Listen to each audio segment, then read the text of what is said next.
sa ito si Pato eh, nag-iiyak to kanina.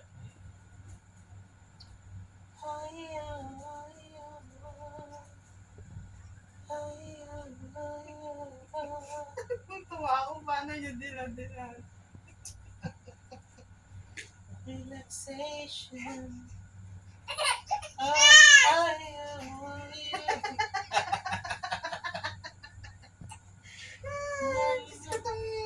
Ay, alam ko na, isandaan mo na siya dito sa dedean niya. Sige, Okay na sa kanya yan. sige, Hindi na siya press mo na iiyak. siya. Na-distract na siya. Sige, press mo na. Makatulog yan dyan eh, minsan. Pero tinatanggal nyo rin ha. Ay, opo. Kasi hindi. Nililipat Dali, na. dali. Biwag, sobrang ano yan. Hindi. Ayan ha. Bagay. Ayan ha. Kasi malambot niyang ano na lang sana. Yung unan niyang malambot. Kasi bilog yan eh. Sabay unan niyang malambot. May malambot siyang unan eh. Di ba? Hindi na? Magsusuka na siya, nag-burp na siya eh. Distraction. Ay, bigyan mo agad eh.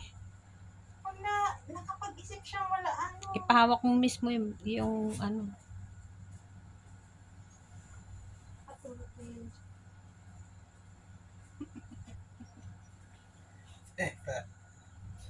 Kasi yung bigyan ni Tita Girlie matigas.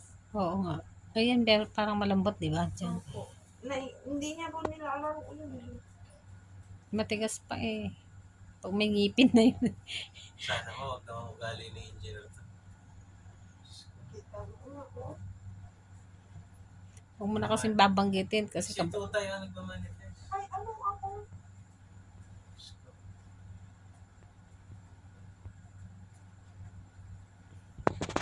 Hindi ka, engineer o Jay.